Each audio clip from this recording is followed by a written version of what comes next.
হয় এবং security situation কিরকম হবে এবং সেখানে ডেপ্লয়মেন্টটা কিরকম হবে সেই বিষয়েও খুব গুরুত্বের সাথে আলোচনা হয়। প্রায় ২ ঘন্টার মিটিং ছিল। এই ২ ঘন্টার মিটিংয়ে আমি একটু বলছি যে নির্বাচনী দায়িত্ব পালনকারী কর্মকর্তাদের বদলি ও প্রদানের বিষয়ে এলাকায় গুরুত্ব বিবেচনায় কর্মকর্তাদের দক্ষতা বিবেচনা করে বিভিন্ন নির্বাচনী এলাকায় নির্বাচনী এলাকায় পদায়নের বিষয়টা গুরুত্ব পায়। প্রথমে এই বিষয়টা আলোচনা হয়। তো সেই বিষয়ে আমি বলতে পারি যে একটা বিষয় জোর দেওয়া হয়েছে বোধ মাঠ প্রশাসনে, বিশেষ করে ডিসি, এডিসি, ইউএনওদের জন্য এবং যারা ডিস্ট্রিক্ট ম্যাজিস্ট্রেট আছেন, ম্যাজিস্ট্রিয়াল রোলে যারা আছেন, তারা যাতে এমন কোনো পদায়ন না হয় যিনি বান্ডেল থাকলে প্রতি সেনমানিতে টাকা বাঁচবে। বিকাশ সেনমানি বান্ডেল কিনে জিতুন প্রতি লেনদেনে। গত ৩টা ইলেকশনে ইনভলভ ছিলেন। সেখানে তারা রিটার্নিং অফিসার হন বা পোলিং অফিসার হন বা অ্যাসিস্ট্যান্ট রিটার্নিং অফিসার হন, কোনোভাবেই যেন গত ৩টা ইলেকশনে এদের যদি মিনিমামও রোল থাকে তাহলে এটা যেন না হয়। এবং এই বিষয়ে আজকে ইলেকশন কমিশনের তরফ থেকেও জানানো হয় যে তারা এটা অলরেডি মেজার নিয়েছেন এবং এই বিষয়ে যারা কাজ করছেন যেগুলো এজেন্সিগুলো, তারাও এই বিষয়ে আজকে মিটিংকে অবহিত করে।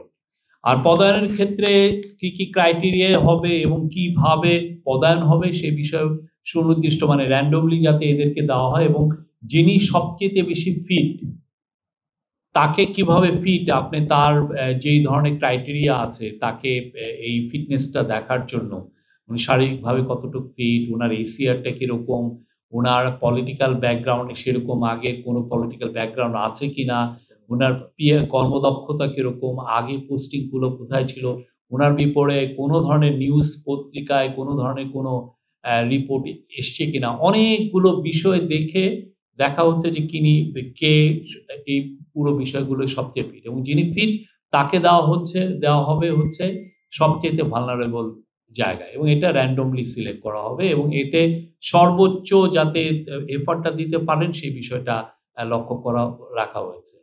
চিফ অ্যাডভাইজার বলেছেন যে we have to hope for the best but prepare for the worst. সবাই যেন প্রিপেয়ার থাকি, যে কোনো বিষয়ে যে কোনো পরিস্থিতির জন্য যেন আমরা প্রিপেয়ার থাকি, সেটা উনি বলেছেন। আর পদায়নের ক্ষেত্রে নিজ জেলায় যাবে না কেউ, বা যদি কেউ তার এখানে আত্মীয় থাকে, বিশেষ করে শ্বশুর বাড়ি থাকে, সেখানেও তার পোস্টিং সেখানে হবে না। আর এই আরেকটা বিষয় দেখা হবে যে তাদের কোনো আত্মীয় স্বজন প্রতিদ্বন্দ্বিতা করছে কিনা, সেক্ষেত্রেও সেই বিষয়ে পদায়নের বিষয়টা এটা খুবই লক্ষ্য রাখা হবে। আর এই বিষয়ে কাজ যে কর্মসূচি সেটা 1 নভেম্বর থেকেই শুরু হবে আপনার। এবং একই বিষয়ে পুলিশের তরফ থেকে বিশেষ করে লেফটেন্যান্ট জেনারেল জাহাঙ্গীর আলম চৌধুরীও জানিয়েছেন যে তারাও এইভাবেই দেখছেন যে কে সবচেয়ে ফিট এবং তারা এইভাবে অলরেডি একটা লিস্টও করে ফেলেছেন 64 জনের, যে কোথায় কাকে কোথায় দেওয়া হবে এবং এইটা যাতে র্যান্ডমলি হয় এবং এই বিষয়ে যাতে সর্বোচ্চ নিউট্রালিটি এবং আনবায়াস থাকে সেই বিষয়ে আজকে চিফ অ্যাডভাইজার বারবার বলেছেন।